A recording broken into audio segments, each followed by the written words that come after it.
Ladies and gentlemen, welcome to Suds News. I am Vinny. This is my co-host Angela, as always, and we are fresh off a jam-packed weekend full of Sudsies and SummerSlam. Angela, how are you today? Yes, it had quite the. I'm okay, dealing without water in our house, but we're going back to the old timey times. Oh, I all told right. everybody just to pretend we're on Little House on the Prairie. Well, I don't know if you'll find that we're many. trying to make the best of it, so we're all right though. Well, that's good. That's good. We'll have to dig you a well at your house to drop the water. I don't know how good the well water would be over there, but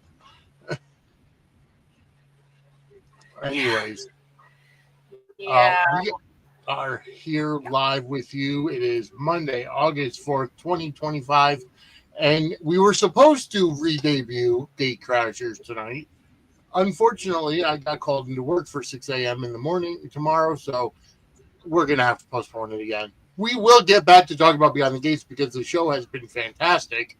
It's just hard to do two shows back to back on a Monday and have the time to do everything. So, as you can see, I just uploaded last week's episodes of Suds News to the podcast feed because I was dealing with Sudsy work all week and editing videos and all of that. And I still have to actually put the Sudsies themselves up on the podcast feed. So it's been very busy for me. But overall, we had a great night of Sudsies. I did put out the post to thank everybody who were presenters, as well as you and I for hosting. How did you enjoy the Sudsy Awards? I had a blast. I thought I had a good time. Good. I'm glad to hear it. We did. We had fun, and we had a great night with the Sudsies. And go on. Are you going to share the special video with? Are you going to play it for them tonight? I am later tonight. If you did not catch the Sudsy Awards, I am going to go ahead and play the special cameo that we had from Laura Wright on the Sudsy Awards, thanking everybody for the Lifetime Achievement Championship belt. So I will play that later on tonight for all of you folks.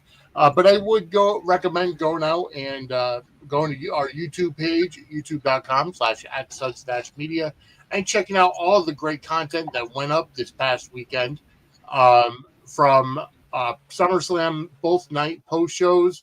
I was the one that took the lead on last night's for night 2 because of John Anthony from Chairshot Sports, who normally is the point person. He was actually at SummerSlam at the event live in New Jersey at MetLife Stadium. So I took point on that. We had a really good show. We had 330 people watching live last night's post show. It was incredible. Tonight, we are here to talk all about General Hospital. Hi, Donna. Welcome to the chat. You are here live. Thank you so much. I don't see the rest of our chat yet, but it's still early. And I didn't put out our 2-hour warning like I normally do. I was just so busy with other stuff. But anyways. All right, it happens. Donna is looking for her little crown. I'm not sure what that means, but oh, she's being silly, as she does. Gotcha. All right. Well, thank you for joining the chat, Donna, and everybody else who's watching. We have 33 people. We're going to grow throughout the night. Thank you so much for tuning in as we talk all about General Hospital. And last week in Port Charles, New York. And we had a very eventful week because we had the wedding that wasn't in Port Charles, as the Drew and Willow wedding did not go off like it was expected to. And Willow, I have to give it to Katie McMullen. she stole the show this week. Phenomenal. She plays crazy. Ooh, she plays it so well. So well. She does. Love it. Yeah. And at this point, I'm wondering if it runs in the family, considering Nell's character as well as Nina's character. They were all. And Nina's mother's character was also crazy. Madeline was crazy. Yes. So, yes. So that is a family thing with them. Yeah. And the Quartermain in Drew came out at the right time as well. Mm-hmm. The fact that it was Curtis who came to Willow to tell her, just fantastic how it played out. Hey, Steve, welcome to the chat. Yeah, fantastic how everything played out last week. Curtis going to Willow, telling her on, last Friday about Nina and Drew, and then Willow confronting her mother. And then right at the altar, as the pastor is asking Willow if she, throughout the vows and everything, and Willow goes, "Could you tell me the truth? Did you sleep with my mother?" What a line. Oh, it was phenomenal. It was really great. I think that it, shows also how crazy Willow is. Yes. Because she looked over at Scout and then said that. Yeah. And I give huge props to Alexis to taking Scout out of there as soon as. Oh, yeah. Yeah, Alexis is like, oh, yeah, no, we're not doing this, none of this nonsense in front of my baby granddaughter. Right. But holy cow, just, and Donna says her gown helped tell the tale. That made the best character work for her, being in the wedding dress, going not only going off on Drew, but then going to Carly's house and demanding to see her kids. I didn't marry Drew. Now I can see my kids. That's what you wanted. And just phenomenal the way it was acted out. Yeah. Yeah, it was just, all right. So there has been an ongoing big debate going on Twitter. Oh. People think that Michael is awful for not letting her see the kids because he told her she could see the kids if she didn't marry Drew. Wait. Hold on. I have not seen this. I've been so enveloped in Sudsy and WWE that I missed all of soap there are Twitter. Actually people who, there was that idiot saying Michael was abusive for physically removing Willow from the house. It's the crazy Chad person. It's the crazy Chad fan that did that. Yeah, Michael was abusive for physically removing Willow from the house, and it counted as assault in her mind, and he should have, found another way to get her out of. I'm like, the woman was unhinged, and the kid was standing there. Yeah, so he did what was right by his child. Exactly. He was taking care of his child. Right. Yeah. He didn't hurt Willow in any way. Yes, Kat said that, yeah. And she was all, Michael was a sexual assault survivor. He'd never do that to a woman. I'm just like, what? Oh, yeah. I went off on her about it. I absolutely went off on her about it. And, and then there's a group of people that are saying that, Michael promised her that she could see the kids if she didn't marry Drew, and he needs to stick to that. And he's just I'm like, she is unhinged and a danger to the children right now. If she had waited 24 hours and said, I found out what Drew did, I left him at the altar, possibly. But if she was calm, but not coming over there with, like Donna said, hysterical, with her veil still on, mascara down her face. Right.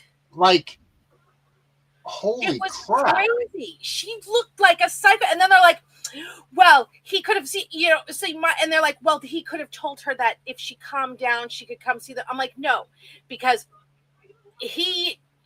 she needs help. Yes.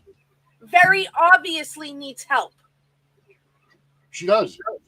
And then a few people were like, well, he should no, it is not on Michael to fix that woman. No. Nope. She is a big girl. She has a lot of underlying issues from everything. And I'm glad she had addressed it when she said it's like Harmony and Shiloh all over again.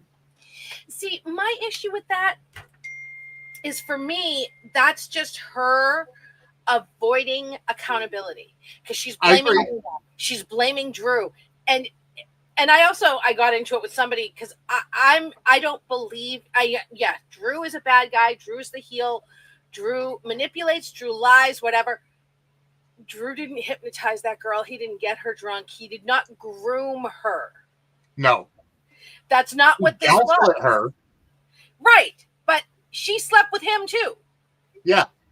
You know, and it was this whole Willow, the Drew's victim, is bullshit. And I mean, her shit to her mother, I mean, you know, don't get me wrong. Usually Nina is a love to hate character for me. But while Willow absolutely had the right to be pissed at Nina for not telling her, a lot of the crap she was saying was over the top. Yes. And, like, you know, it's your fault that I don't have my kids. And yet, no, sweetheart, it's not. No. And Carly was, I really want Carly to be able to give Nina a piece of her mind. I hope so. There were a lot of people, too, who were like, oh, Carly's such a hypocrite. No. Nina went to Carly for help in breaking them up. Yes. Knowing that she had the way to do that. Yep. And she was an ass to Carly that, you know, she wasn't helping enough. Exactly. So, no, Carly gets to have some words with that woman. Oh, yeah. Probably won't I can't wait have them, but I think she deserves to have them because, you know, Nina dragged her into it. And, Oh, yeah. And I can't wait for Carly to get her comeuppance with Nina, especially because, you know, Nina hid the whole truth from Carly, especially the reason why she wanted to break up Willow and Drew. Yep. And you know, and it just, you know, it jeopardized Carly being able to see her grandkids while Michael was gone. Yep. You know, and it was just all effed up. And I don't know. Nina and Willow completely cut from the same cloth. I mean, the story has been phenomenal. And not only that, the audience knows what Willow did to Stacey and Sasha. Yeah. Yep. Exactly. Yep. So I'm loving the story. I feel like Willow, I mean, like I said, I gotta give my props to Katie McMullen. She just was fantastic in the role, playing her heart out. I feel like this was probably the first time that I've actually seen Willow as just acting her ass off, you know, rather than just being kind of like that supporting character. This Willow took the lead in this one right now. Oh, it's so good. Yeah. And I also saw people complaining, saying that, you know, Carly was taking over. I don't think so. I think she was just supporting Michael. Yeah, exactly. You know, and I think that for her grandchildren. Right. And I don't think it was, you know, Michael running to mommy to fix, you know, I think that, you know, this is a situation where you need support. Yep. Michael has proven he's his own man. And, you know, especially, I mean, then this is even before Rory took over, when Chad was still playing Michael. Michael has proven time and time again that he will do what he wants for his, you know, for his children, for his thoughts, his viewpoints, his ideas. He's not a mama's boy. Yeah, I don't understand. Well, I mean, I understand the people who spout that crap. It's just more, you know, bashing of Carly and Carly adjacent. But there's nothing based, you know, it's not based on anything that's on screen. Right. And Donna says Rory has roared onto the scene. And it's true. Rory came into a very high paced story and just has, taken the reins and just gone with it. Hi, Yep. Quiet Star. I know you're here late. No big deal. Welcome to the chat. And no, Rory took over Michael's role right in the middle of a fantastic story and has run with it. He's just gone full nonstop. Yep. And from reports, so it was fan club weekend last weekend, and from what I've heard, his autograph lines were the longest. That's what I've heard as well. Yep. He apparently, obviously Matt and Kat were there from 10th floor. They were there this past weekend for fan club weekend.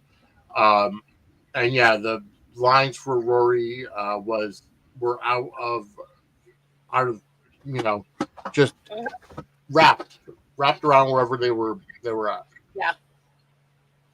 Because it's he's not only is a new face, but he's a fantastic talent. He's brought life to the perfect character. Great with it. Right. Yeah, and I liked Chad's Michael. I did, but this guy, Rory just phenomenal. Yeah, I think we just needed that refresh of the character. That's what was needed. Nothing against Chad, but sometimes when the same actor is playing the same character for X number of years, and I'm not saying that Chad's a one-dimensional character because we've seen him do more, but Rory is just a new take, a new face, a new energy, and you're right. He was easy to accept, Steve. Yep. Fantastic job. The wedding was, very few soap weddings actually go off without drama. This is a typical soap wedding, but it worked out. Yes. It was funny how few people there were, and Ava and Rick's facial expressions were like their own characters. They were. Yeah. So, yeah. I did like how very few people were there.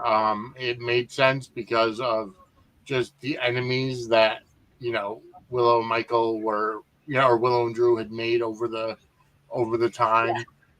They're a very unpopular couple. They did have the temporary recast of Maxie come in the day later, and mention how Spinelli had worked his ass off to get everything together. Yes. And that is a temporary recast. That's not. Yeah, and she only did a couple of episodes.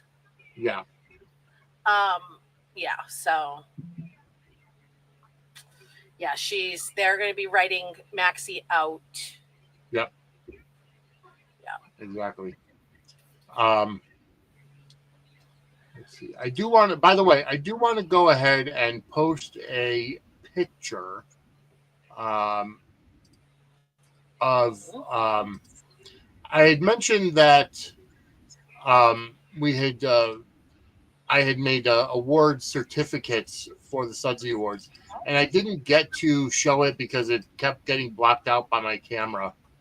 But I do want to go ahead and show what one of them will look like. We are sending them out to our Suds Award winners. So I do want to go ahead and post now. This is the Suds Award certificate for Soap Couple. And so this is what it's going to look like. This will eventually be a statue, an award statue, eventually when we actually get the funding. But this is what it'll look like. This one was for John Black and Marlena Emmons, the Sudsy for Soap Couple. And we're going to send them out to the winners. We are going to send one to the family or the agent representation of Drake Hogeston to give to obviously the family or whomever. But we are going to send those out. So that's what we're doing this year. Those will be going out within the next couple of days. So we're just trying to get our name out there. And we're doing it for the wrestlers as well. Cody Rhodes is going to receive his due for Wrestling Babyface and Wrestling Superstar of the Year. Jacob Fatu is going to get his for Rising Star. But either way, it's been a very jam-packed weekend for both for soap operas with GH Fan Club weekend and for wrestling with SummerSlam.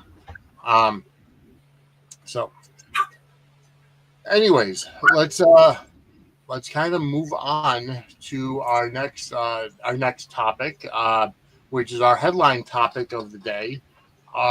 Jason talking to Dr. Obrecht about Britt.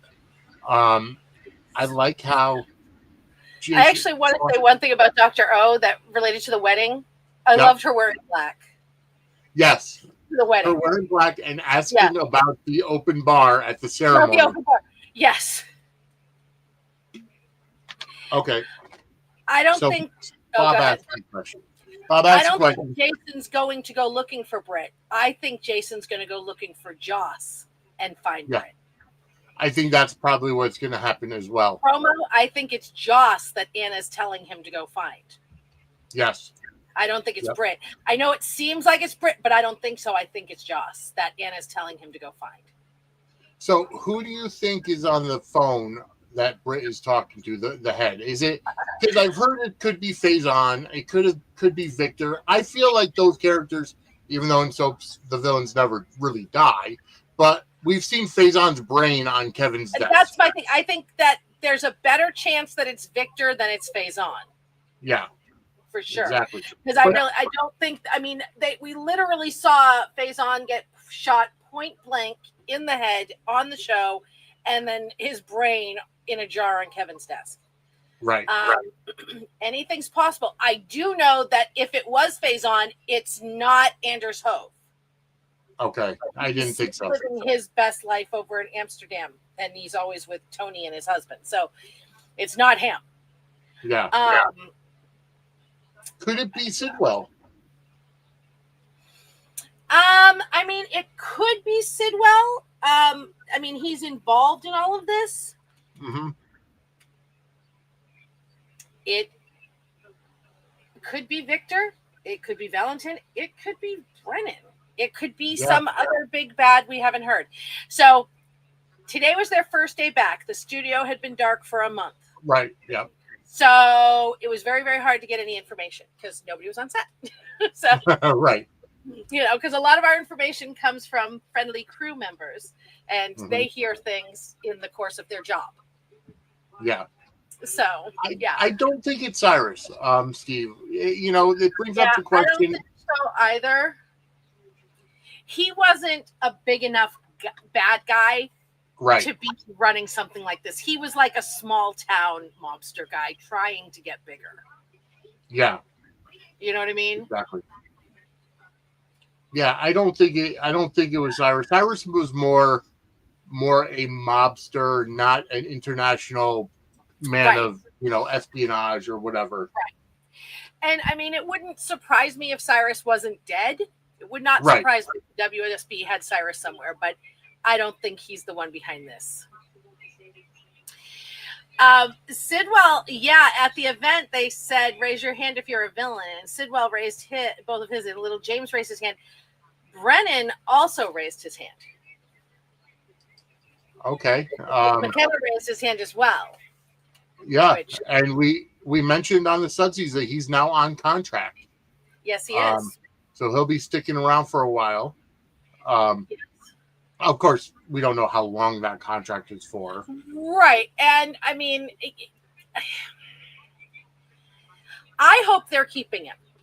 I do too. I mean, I know that they're blowing Jack Lee up, which, you know, I'm fine with. Oh, God, I would kill for it to be Jerry Jacks. Oh, my God. I would love. You don't, as long as it was Sebastian Rush, you have no idea how much I would love to have him back. Yes. I adore that man. Absolutely adore that man. So I would be A-okay with that. Yeah.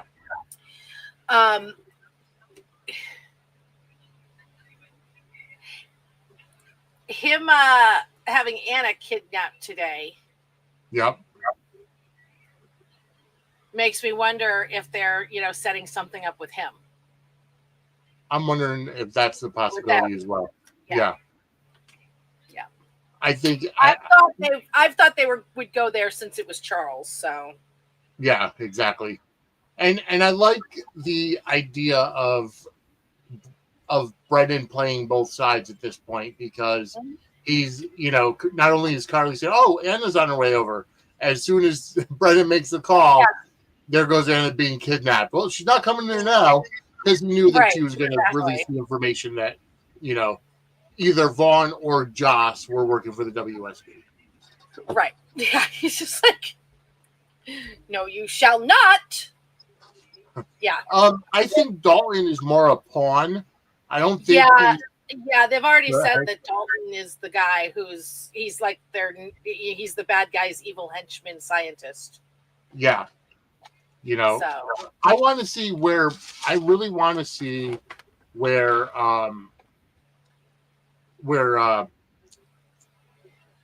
Dr. O fits into all of it. Because Kathleen Gotti said that this weekend that Liesl does not know that Britt's alive. Okay. And I believe that, because they're really playing up her grief. Exactly. Yep. You know what I mean? It doesn't, not ring true. And it makes sense to me that Britt would fake her death, given the opportunity to. Because if, people remember, she was leaving town because she didn't want to be a burden to her mother. Yes.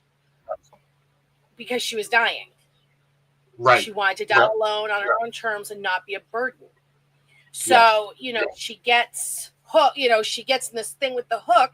I could absolutely see her taking the opportunity to fake her death to go die alone. And she's injecting herself with whatever she's injecting herself with. So I think that that's probably something. General Hospital isn't going to say that they have a cure for Huntington's. Right. It's not a cure. It would be a treatment. It's something that alleviates symptoms or something like that, more than likely. And I think she's probably working, maybe she's working on somebody who's with Dalton who's trying to find a cure or something like that. That's possible. But she wouldn't tell Liesl that she was alive until she knew she wasn't going to die. Right. Exactly. What makes sense to me. Yes. No, you're right. So, you're exactly right. Yeah. But we'll see. If Jeff Kober has another gig, it's not on his IMDb. I just checked. GH is the last thing on his IMDb. So, and he didn't have, he had other stuff last year, but nothing upcoming yet. That doesn't mean he doesn't. I'm just saying it just means that it's not.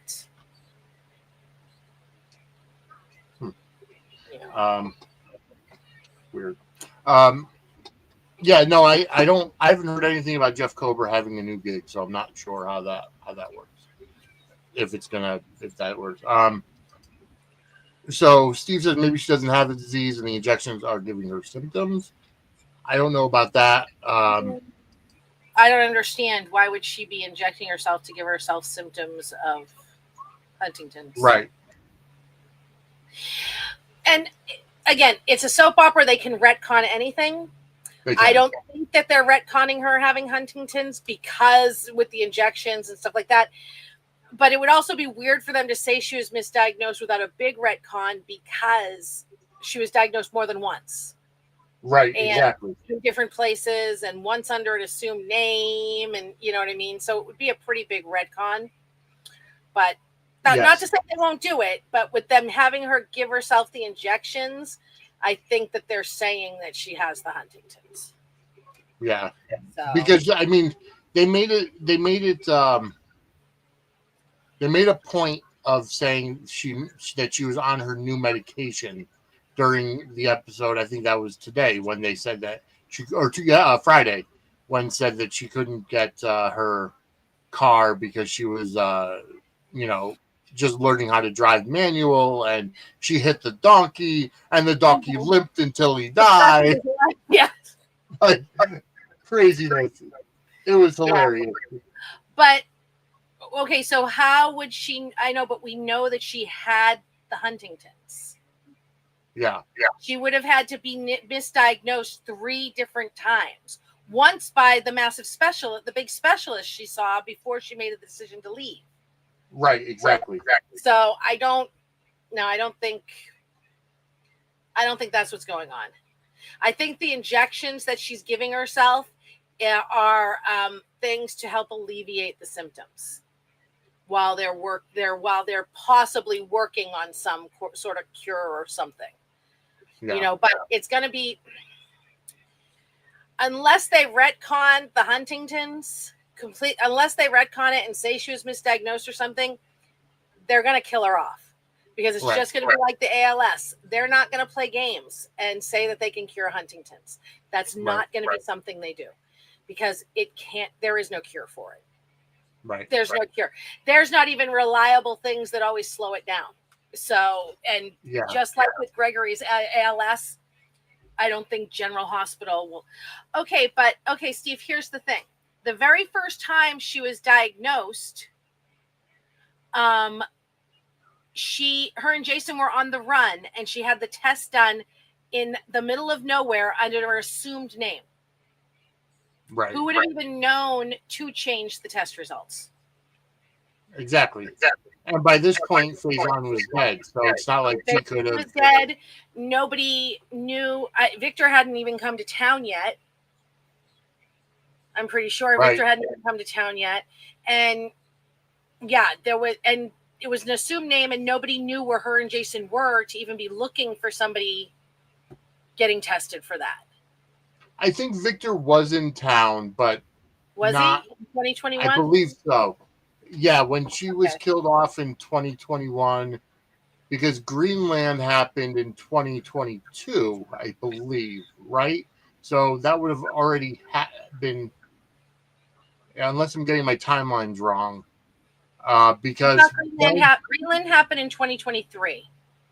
Okay, so then I'm a year off. Yeah. So then, maybe Victor hadn't come back yet. Steve, they were on the run. Who would they have been under surveillance from? They were on the run from the law. I think that was Peter August of Poison Chase. Yeah, Peter August Poison Chase. That was... Because that was also meant for Finn. Wasn't that like 2020? Yeah. Like 2019 or 2020, I think. Yeah. I think it was like 2020. Yeah. So... Yeah, I agree with Donna. I don't think that Bob, they're not making Jason and Britt some powerful couple with flashbacks. The flashbacks aren't showing them as some powerful couple. It's showing them, as it was.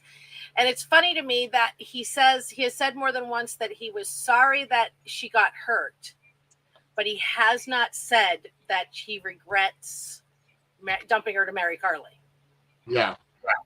And he told Carly last week, "I'm sorry I left you," when she was talking about him leaving with Britt and understanding why and "I'm sorry I left you." I was like, "Oh, well, I like that."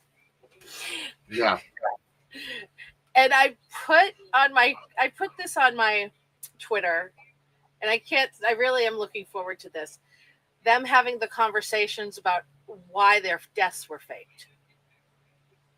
Yes, exactly. Because for Britt, it's going to be, she thought he was dead, and she faked her death to save her family, from the people she loved, from her being a burden as she died of Huntington's. Right. He knew she was alive, possibly still in danger, and he let the FBI fake his death for checks, notes, Carly. Yes. I'm just picturing her face when he tells her this. Yeah. Because Carly was already an issue for them. Yeah. Well, Carly is an issue for any woman that Jason's with. Well, so. I remember her saying after the wedding went south, and she was encouraging Britt to go back to Jason. Yeah.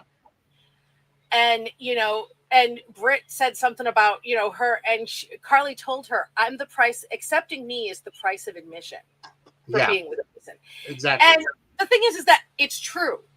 Yes, it is. It's true. And yeah, I think like Jack Lee, Jay Britt are Jarly Angst. Oh yeah, of course. I mean, they're honestly basically picking up from where they left off. Prior to the COVID vaccination problem. And the original, they're like literally the original story was going to be that because originally Sonny wasn't supposed to come back until November. Right. They moved it all up because they knew Steve was leaving. Yeah. And Sonny was going to come back to find Jason and Carly married in love, living together, yada, yada, yada. And then what happened was going to happen. She was still going to, they felt obligated. So she was going to go back to Sonny and he was going to go back to Britt. And just as Britt was exhibiting symptoms and committing himself, he was really committing himself to staying with her and yada, yada, yada. Carly was going to find Sonny cheating on her with Nina. So then there would have been Jason torn between love and responsibility, and him and Carly longing for each other while he was, so it was going to be a big soapy thing. And I think they're going back to that. Yeah. And Bob says, will Carly believe Jason if he tells her Jack recruited her, Joss knowing? Yes, of course, because Carly she believes Jason for everything. Because she knows that Jason wants Jack. Yeah. She wouldn't think Jason would lie to her. And she definitely would not think she would know that Jason in a million years would not use one of her kids to lie to her. Right. Yeah. So, no. She'll believe. I don't know that that's how Carly's going to find out. She is going to find out. Obviously. And while we're talking about Carly, we might as well get to the video from Laura Wright. We've been talking about Carly in both storylines since the beginning of the episode. Bob, we'll get to your question in just a minute, but we're going to go ahead and play the video now. Laura Wright accepting her Lifetime Achievement Championship belt and thanking the fans. This is courtesy of the Suds Media Awards this past Friday night. That's still on the YouTube channel and X if you want to watch it, and Facebook for that matter. It was a real fun night. You guys should watch it. Absolutely. But here was one excerpt. Laura Wright accepting the Lifetime Achievement Championship belt. Hey there, Vinny. How's it going? I am jumping on here to thank you and everyone that had anything to do with me winning the Lifetime Achievement belt right here from the Suds Awards. I am so honored, and I mean, should I have had it on? I should have had it on. This is absolutely incredible. I can't believe I actually have it at my house, only because I want this hanging up in my dressing room above the mirror. I wanted to have like center stage in my dressing room because it's absolutely incredible. I was nervous that I was going to get stopped through security, at the TSAs, because I was like, is this like going to get through? But I didn't get stopped. I would have been proud to pull it out and say, hey, you guys, how many times do you see something like this? But just so we get a little touch, there's the photo. Incredible. And it's a real belt, by the way. This is like no joke. Oh, it's so amazing. I love it so much. As soon as I got home, I took it out of my suitcase, and Wes and my kids were here, and we were like, yes, this is incredible. So thank you. Thank you so much. It is my honor. I love it. I can't tell you. It's going to the studio. It's going to be up in my dressing room, and everyone is going to be so jealous. So, I love you guys. Thank you so much. So that was Laura Wright with a special message to all the fans out there, thanking everybody for the 2025 Lifetime Achievement Championship belt. We're going to do this every year going forward. So it's not just a one-time deal. Whether it's wrestling or soap operas, obviously wrestlers are used to getting championship belts, but soap opera stars are not. But we are going to do that once a year going forward, prior to the Suds Awards. So that's going to be our new thing. So just, and actually, I mentioned on the Suds Awards, I do when I gave Laura the championship belt and I showed the picture, you know, it was at an event that unfortunately Angelo could not make it to. It was at an event with Finola Hughes and James Patrick Stewart, who was originally supposed to be Charles Measure, and when Charles left GH, James Patrick Stewart took the spot. And I literally had the belt in my hand and walked right by Finola Hughes to give Laura the belt because I was like laser focused on presenting. I didn't know how much time I would have on the stage. Yeah, so it was a little awkward. Luckily, I'm going to be seeing Finola Hughes at the Samantha's Friends event coming up in September in Florida.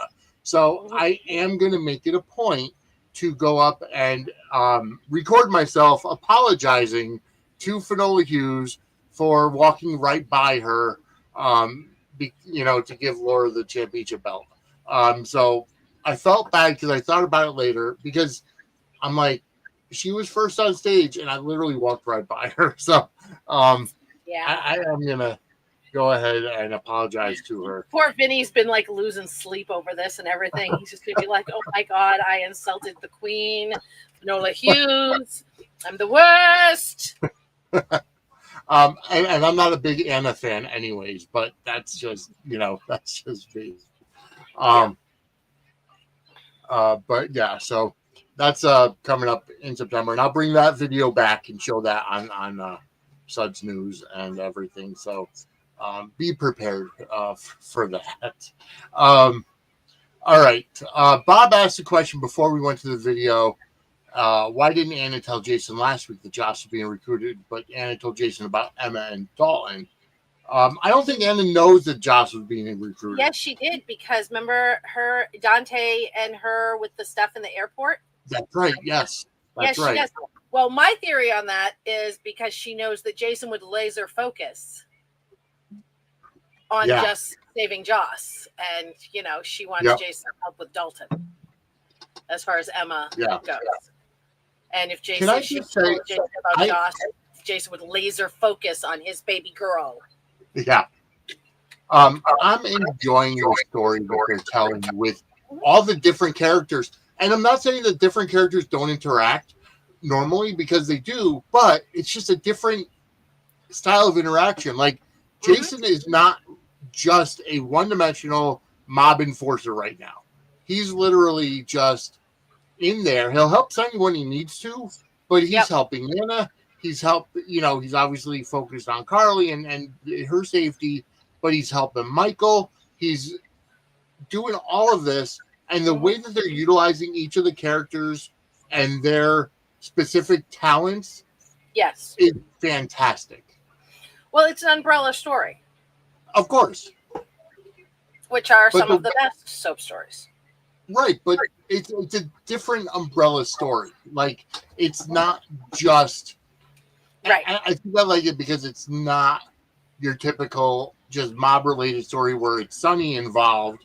Even though Sunny is kind of on the periphery, Jason's involved because of Carly instead of Sunny. Right. Which I really think is a great character shift for him. Love. Absolutely. Yeah. I'm enjoying it to the fullest effect. And folks, I want to thank the 170 people that are currently tuned in tonight, watching Suds News. I appreciate it. Go over and hit that subscribe button and turn on the notification bell and share a like. We're trying to build our subscription base. We're 212 people currently subscribed to our YouTube network. So go ahead and hit that subscribe button and share it. If you have friends that are wrestling fans or soap fans, go ahead and hit that subscribe button and turn those notification bells on, because we do produce a lot of stuff, a lot of content, wrestling and soap related. Wednesday night, John Anthony and I will be live talking about AEW Dynamite. I've been getting into AEW recently, which is a brand new venture for me because I'm a WWE loyalist. So to watch AEW is been kind of nice, and it's been something I've been chronicling with our AEW deep dive. So again, check that out. All right. Let's see. I think we could probably hop into our DeLorean, Sounds and good. we're going to be doing some time travel. We're sending you back to the future. So I'm going to go ahead and turn it over to Professor Angela as we talk about today in General Hospital history. Okay, so we're going back to July 29th. In 1999, Carly went looking for Jason and found Sonny sitting in a daze in his trashed penthouse. He was spiraling over the things with Lily. He was having a breakdown. He was playing with glass in a dangerous way. And even though Carly and Sonny hated each other at the time, this was, months before hate sex, and she did not like him, he did not like her, she knew Jason loved him. And so she stayed and she talked him off the ledge and she took care of him, which in retrospect, she should not have done. Anyway, in 2002, Ted King debuted as Luis Alcazar, which then led to him being Lorenzo Alcazar, one of my favorites. 2015, Silas walked in on Denise and Morgan in bed together. Yep. July 30th, 2013, William DeVry assumed the role of Julian Jerome, who was initially known as Derek Wells. July 31st, 1997, Sonny fired Jason for Robin. After Jason got shot, Robin went to Sonny and begged him to fire Jason for his own safety, and he did it. Jason was less than thankful. And on 8/1 in 1997, he broke up with her. It was a really great breakup scene. They were both very emotional. Also, on this day, on August 1st, 1997, Rebecca Hurst made her debut as Elizabeth Weber. In 2022, Ava and Esme were fighting, and Esme went over the side of the parapet. Yep. In 2023, an imprisoned Drew was moved to solitary confinement. I have a feeling that's going to be coming back up again. Yes, I agree. And in 2024, after a fight with Ava, Christina went through the window. Yep. Good day to be fighting. That's not good. A good day on the calendar to be fighting with Ava. You're going flying. It's a year ago already. Yeah. Yeah. Wow.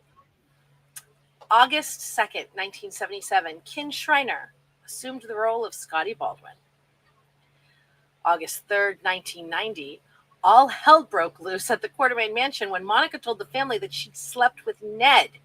She didn't know he was Ned. Right. She thought he was just, the tennis pro at the club.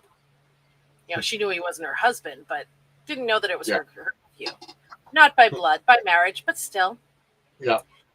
And on this day in 1994, the real kickoff of one of the most amazing stories that General Hospital ever did. August 4th, 1994, Monica learned that the mass in her breast was malignant, kicking off her breast cancer story. Oh, wow. Today in General Hospital history. All right. Well, thank you very much, Professor Angela, for that, for our history lesson for this week.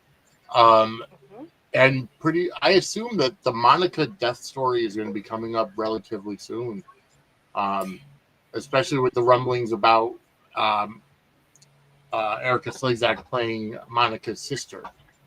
Yeah, I mean, I love Erica Slezak, and I have a very positive view of the General Hospital writers. I know a lot of people don't. I don't love. I'm not saying that the story is not going to be great, because they could make a very good story. I don't love the idea of them giving Monica a sister in death. Yeah. I really don't. Her being an orphan was a really big part. Her being an orphan with no family was a very, very, very big part of who she was. And, I know soaps bring on relatives, but without her here to play it, it just seems... It doesn't make sense. Yeah. It doesn't make sense to me. So I'm hoping that you're right, Rana. What was that? Donna's saying she's predicting a mysterious connection, not a relative. And I know that Daytime Confidential said that a source told him that it's Monica's sister. I'm hoping they're wrong. Yeah. I'm hoping they're wrong and they could be, because sources are not always reliable, and Frank puts out fake information to try to plug leaks. Yeah. So now, what is that name that Donna said? Claire I Labine. think Claire Labine was the executive producer who shepherded Monica's breast cancer story. Ah, okay. Gotcha. Yeah. All right. Makes sense. All right. That's not a name that I had heard of. I didn't know if it was maybe a character from the past or what have you. So, I mean, who knows? It could have been false. Oh, sorry, the writer. That's right. I'm sorry. Okay. I'm tired, Donna. It could have been a false lead given to Daytime Confidential, and who knows? Maybe she'll just come in as Vicki Lord. Nope. Erica has said herself that she's not Vicki, that she's playing a new character. Oh wow. Okay. Yeah, that she did say, and it's on her website that she's playing a new character. Oh, okay. I think that her as Brennan's mother is perfect, but what do I know? Yeah, that could make sense as well. But either way, it remains to be seen how, what she will be playing and when the time comes. So after the wedding that wasn't, Willow goes over to Elizabeth's house. Or no, I'm sorry, Elizabeth and Rick come across her at Harley's house. And she's literally just curled up in the fetal position, sitting up against the wall, and just in a daze. Like, she doesn't know where she is. She doesn't know who she is, what's going on. She's in a psychosis bout. Or a whore down, as we call it. Not a break. It's a whore's breakdown. We call it a whore down. And Elizabeth recognizes the symptoms of a whore down. She herself has suffered from them. A whore's breakdown. I'm going to need a little bit of an explanation of that, because that's not something that I've heard. It's I know a whore down, Donna, but not a whore down. When Elizabeth when Lucky found out about Nick and Liz, Liz's affair, and like really flipped out on her and flipped out on Nick and all that, Liz had a breakdown. Okay. Lulu flipped out on her, so Liz had a mental breakdown, and we called it a whore down. Okay.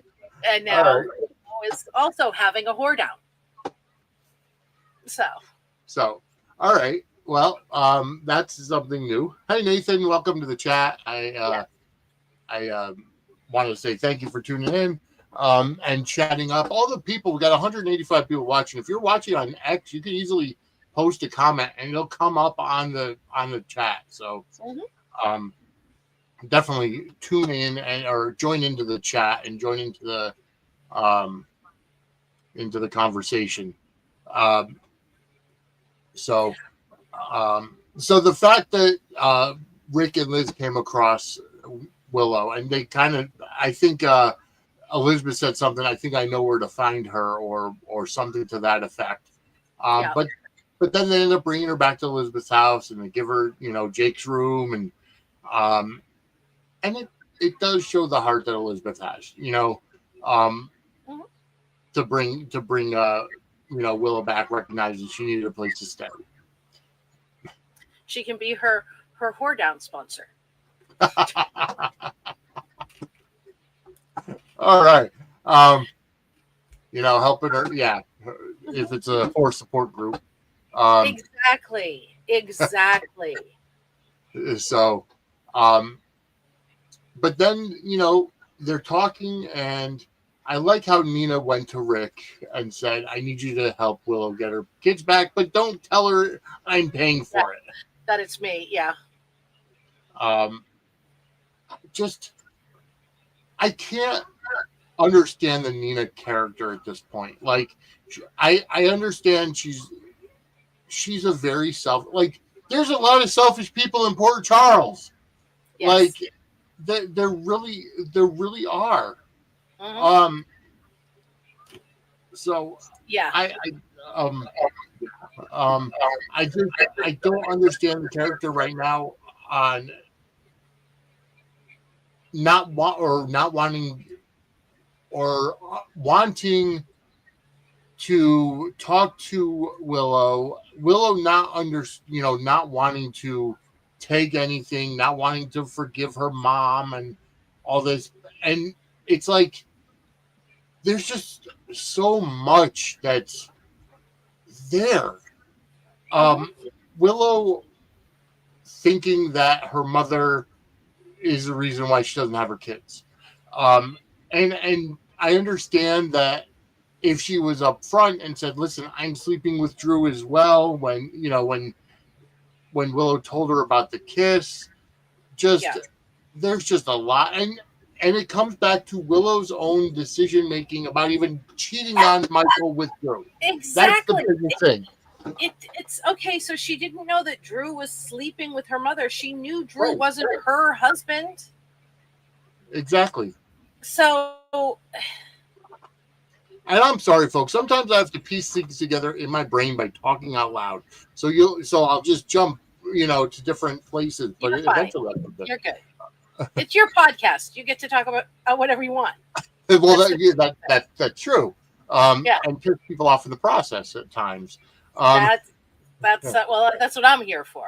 You're the nice guy. You're the baby face. I'm the heel. Yeah, I get understand that. Wrestling world. Yeah, I'll be the Gorilla Monsoon. You can be the Bobby Heenan. Donna says, I was watching a July 1991 Guiding Light, and Rick Hurst is holding his own with classic iconic Beverly McKenzie as his Aunt Alex. A phenomenal actor from day one. Yeah, and he still is. Like they need to do what they have to do to make him happy to stay there. He would gladly. I think he's been pretty clear that he'll stay as long as they'll take him. So yeah.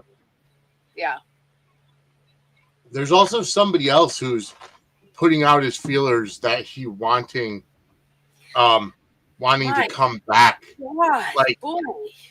If he is just putting it out there, and don't get me wrong, he's been known to troll, but at the same time, he's coming off as he wants to get back onto a soap show. Yeah. And we're talking about Brian Craig, if you haven't picked up on it.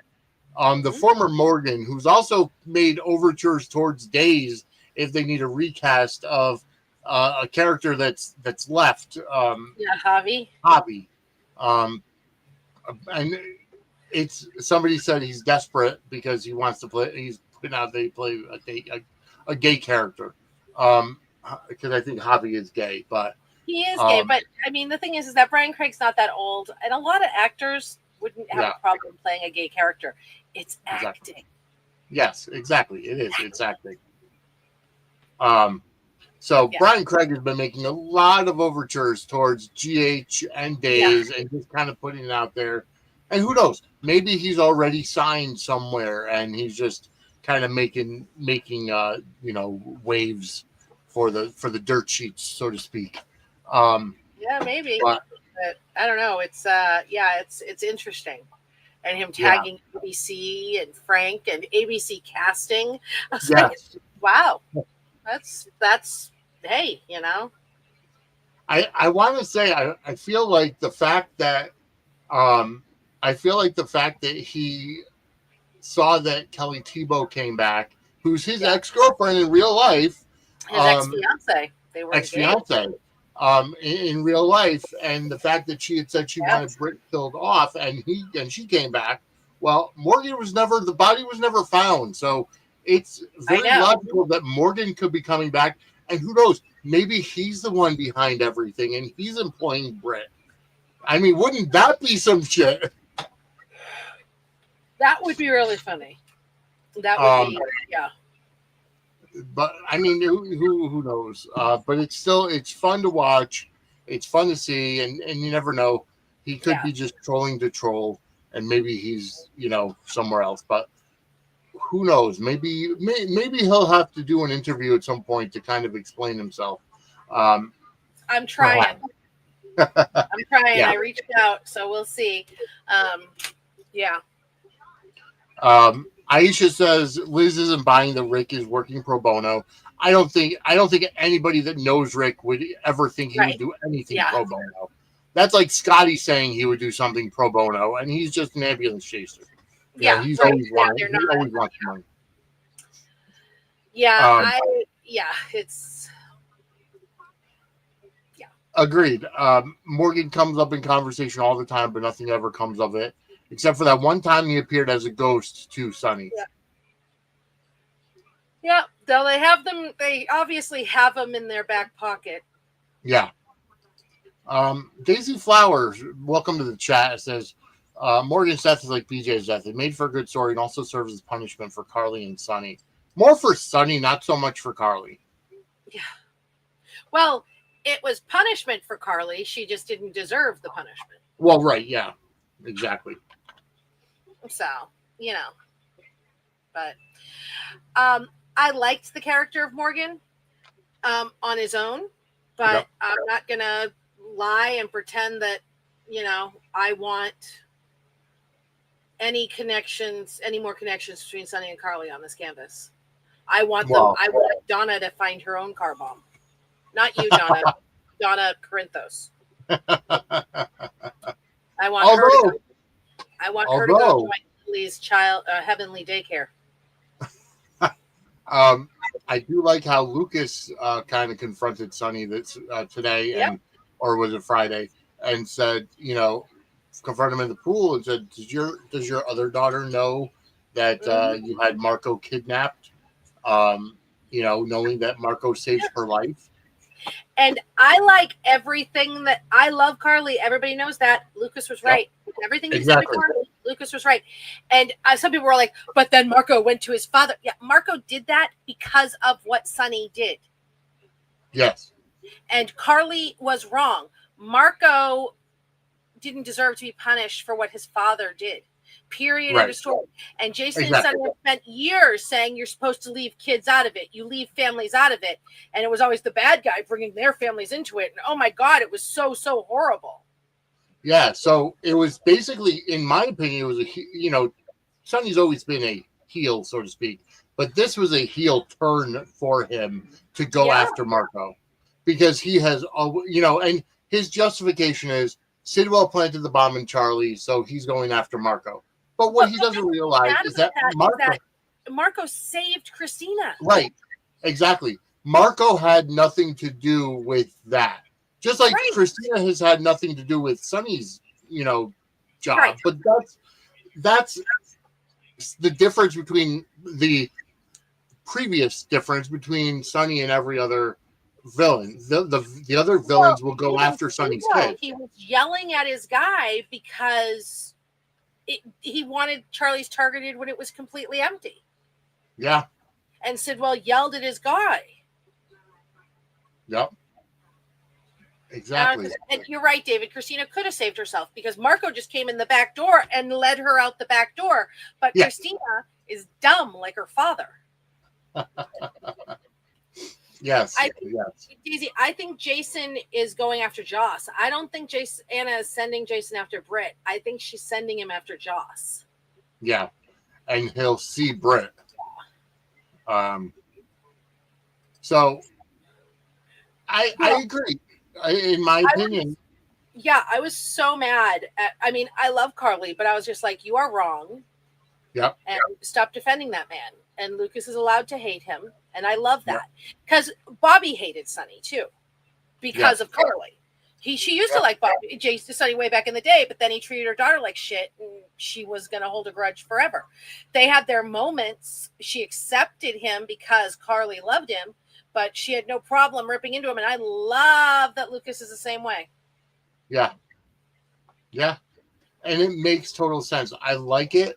And I don't understand. I mean, outside of having kids with Sonny, I don't understand why Carly is defending Sonny. I don't get it. Jason does too. And the thing is that this is part of their. I remember back when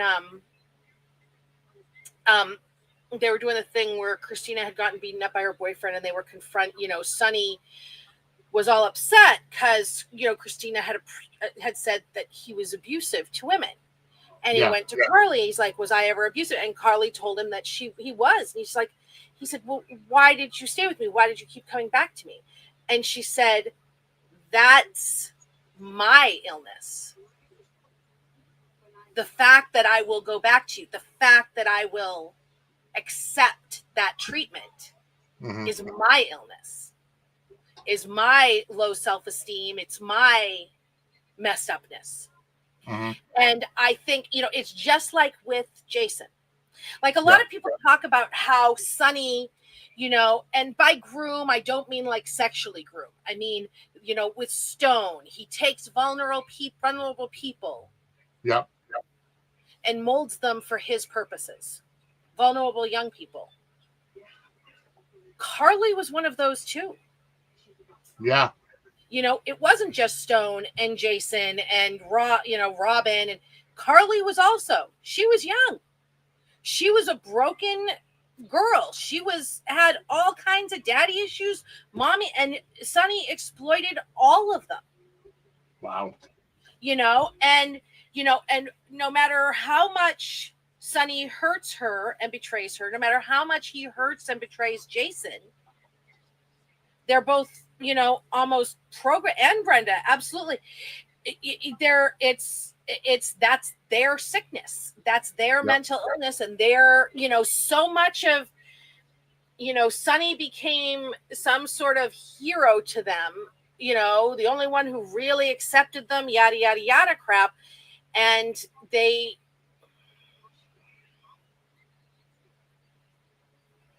hate it. I hate it. Mm-hmm. And I think they're kind of pulling a lot of it back now. I do want to see at some point when I don't know when the timing would be, but I do want to see at some point that it's all addressed. And I know you said that Carly did address it with Sonny, that it was her illness. And honestly, I think she has at a point addressed it, saying that she's a stronger woman now. Right. And she will never go back to him. Right. I truly believe, she told Jason years ago that if he had ever cheated on her again, she was going to be done. And when he slept with Nina, it was the next time he cheated on her, and she was. And she walked away full bore and didn't look back. Yeah. So. And I do want to see. I mean, even like, the scenes in Marco's hotel room when Lucas and her were arguing about Sonny, and she defended Sonny and she defended Jason. And then she went down to Jason and was starting to tell him that, she agreed with Lucas, but she was defending them, but then they got interrupted. Yeah. So she knew that he wasn't wrong. Right. I also want to see Jason kind of address it too at some point, because he's from what the scenes that they've been having, like with Jason and Tracy, and Jason, the off-screen relationship with Jason and Monica, like Jason has the backing of the Quartermaine family at this point in his life and everything. And the way that Tracy has said, she respects his loyalty and she's seen what he's been doing for the Quartermaine family. I want to see Jason almost address it to the point where he accepted Sonny as a as a father figure or family member or something to that effect when he was younger, because he didn't, he needed somewhere to go, whatever. But now that he's older, he understands he has family. Well, I mean, it's something that has to be addressed for Jason and Carly, I mean, for their relationship, I mean, because both of them, when he came back and they instantly fell into those roles, but they both played it very regretfully, that neither of them really wanted to fall back into that role with him. You know what I mean? Right. And, the scenes that they had the day after Sonny came home when they were talking in the living room, just the two of them, were very indicative of that.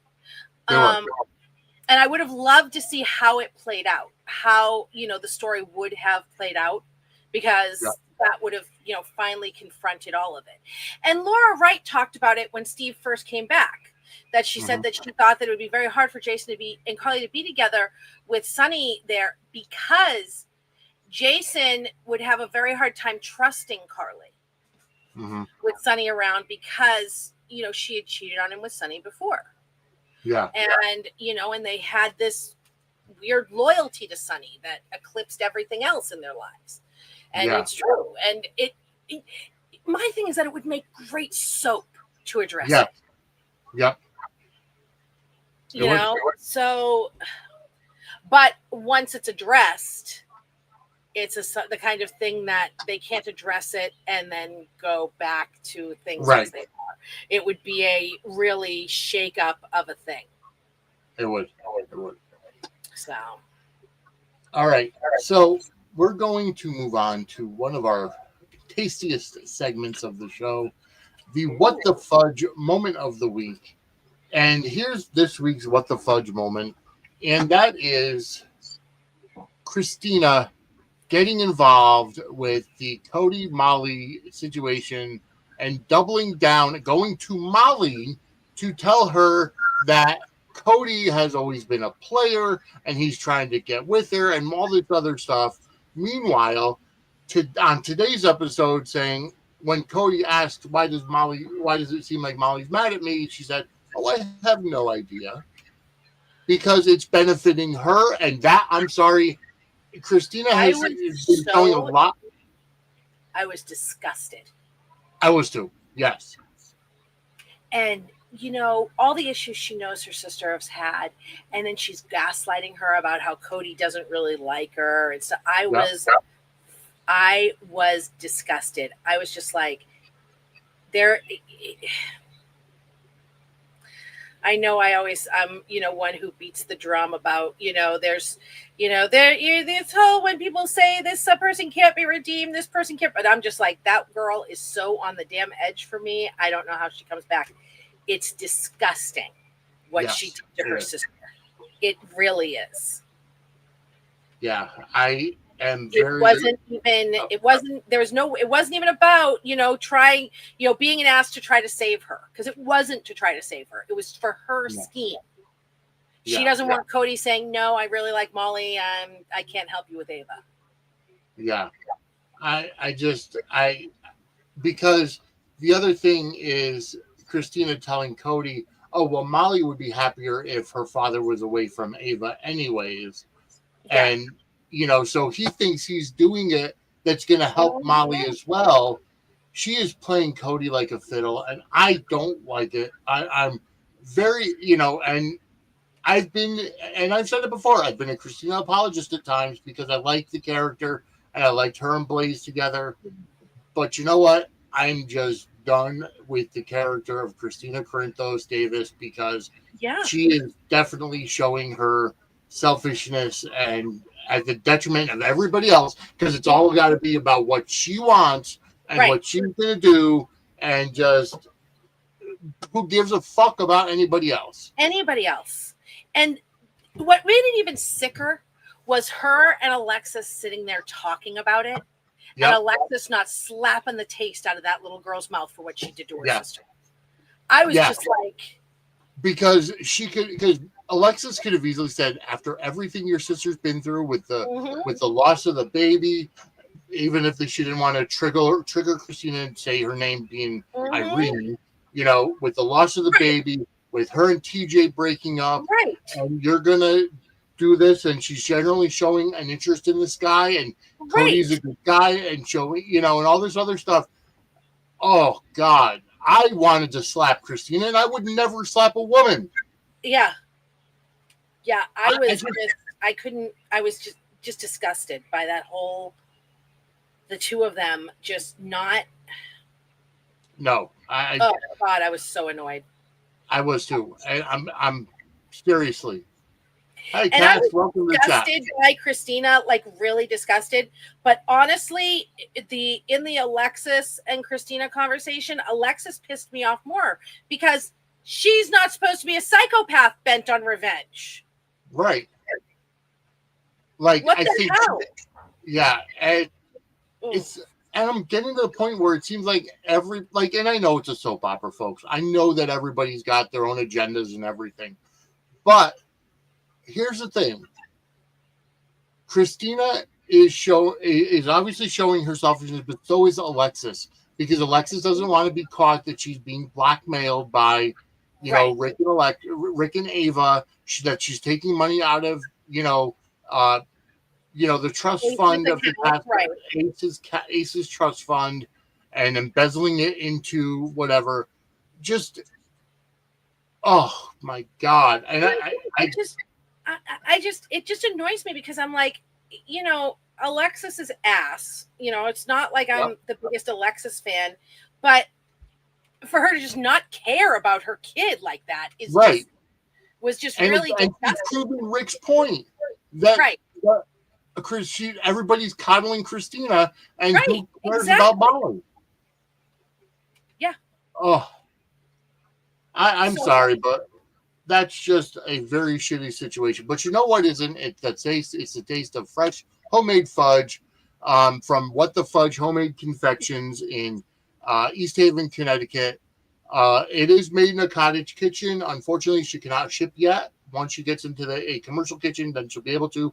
But if you're traveling to the New Haven, Connecticut area, and you want to stop by, set up a meeting, order some fudge, you can go to whatthefudgect.com or go to facebook.com/whatthefudgect and get some fudge. She's been experimenting with some new flavors. My personal favorite new flavor is the chocolate lemon. It's absolutely out of this world. It tastes like a chocolate lemon pie. Yes, I know it's a Northeast thing. Not many other people know about it. But check it out. Again, if you're in the New Haven, Connecticut area or you're traveling through whatthefudgect.com, and you can use this promo code SUDS for 10% off your first purchase. Check it out. What the Fudge Homemade Confections. It's fantastic. And she's going to be over at the North Haven Fair coming up in September.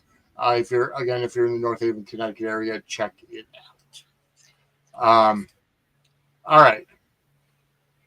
So after we kind of see another conversation with Cody and Christina today at the hospital, because Cody's getting his mole checked that Molly pointed out. But then we also saw how, Molly was starting to write another book. And she kind of looks through the characters, and the lead character, kind of has all of Cody's attributes. It's like, nope, he's a goofy friend. The goofy I side. have a feeling that guy's going to still end up the romantic hero in her book.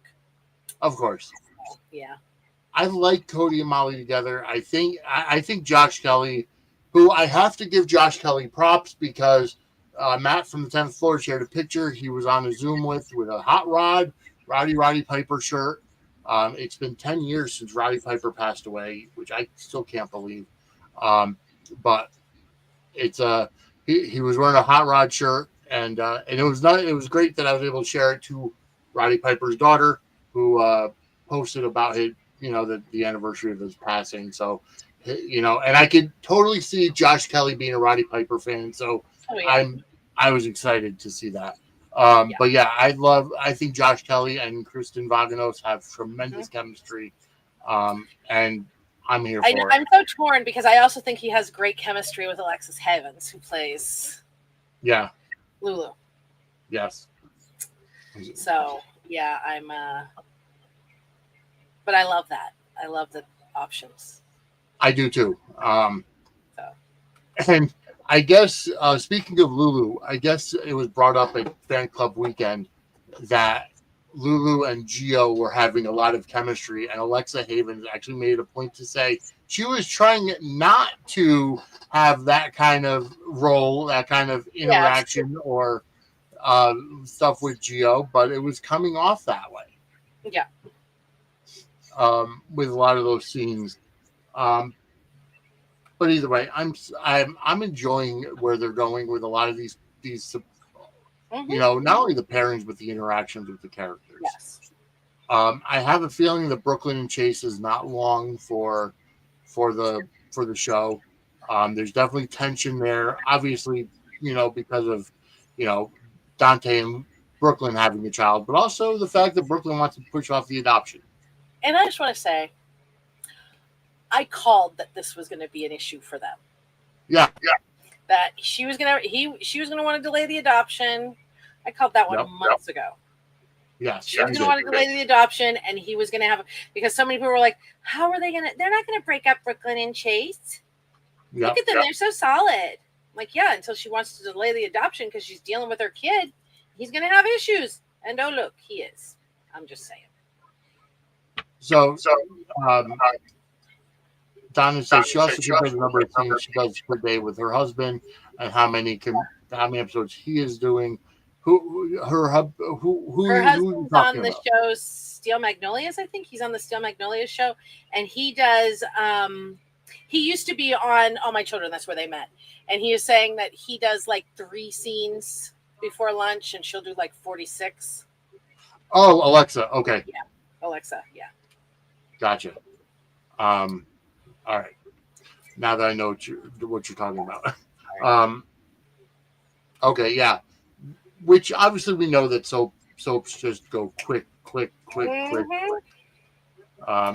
I didn't get into AMC until later on, Donna, so I don't know who Jamie is on All My Children. I only watched, honestly, the only All My Children I watched was the Prospect Park version that happened online, so I'm not too familiar with anything prior to that. I'm not. I only know a little bit about All My Children because it was just never one that I really watched a whole lot. So I'm with you on that. It wasn't one of my regulars. Yeah. So. Cass says that Angela is always on point. So thank you. Thank you for that. Okay. All right. So let's see. What have we missed?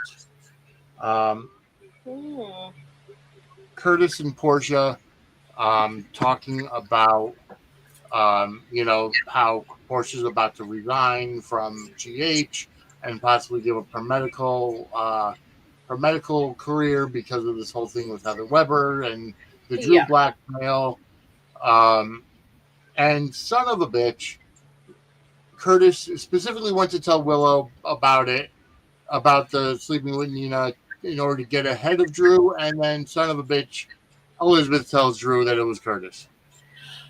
Well, also, Martin ratted out Stella. Yes. To Drew. Yep. Oh, God, yeah. Jeez. Another thing for him to hold over Curtis's head. Right. If Stella's like, thanks, Martin. Yeah. So glad I helped you there, bud. Yeah. Martin's character right now is just a bumbling idiot. Yeah. Yeah. Why is it that people who are supposed to be smart on these shows, lawyers, doctors, cops, just are the stupidest characters on the shows? I don't know, but just seriously, like, dude, who couldn't have seen that one coming? Yeah. My God. Oh, God. Yeah. All right. Let's see. So,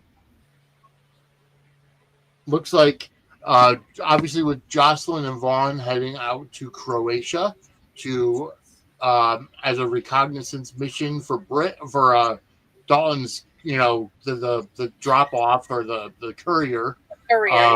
Posing as a married couple on their honeymoon. Yes. In the honeymoon suite.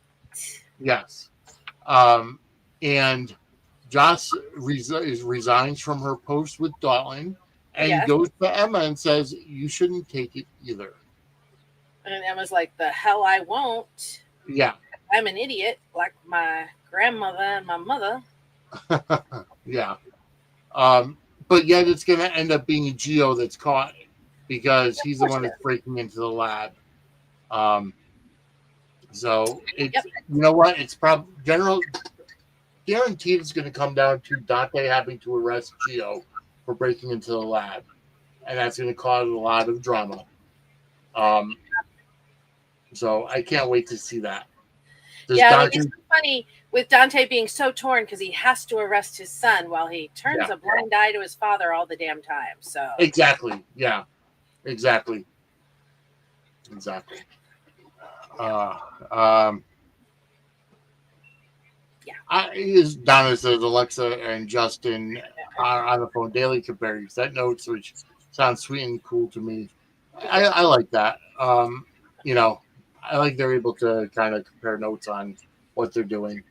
I think Vaughn set Emma up. I don't know. I know they were trying to get Emma away from Dalton and away from what the WSB is supposed to be doing. I don't know about necessarily setting Emma up, but the fact that Emma's going to um, the lecture and Gio is going in, so that could be, and Gio will be the one that goes into the trap. I just can't wait to see what they're doing and how it's playing out. Yeah, it's gonna be great. It's going to be great. All right. So Curtis telling Trina to take Kai back and to not worry so much about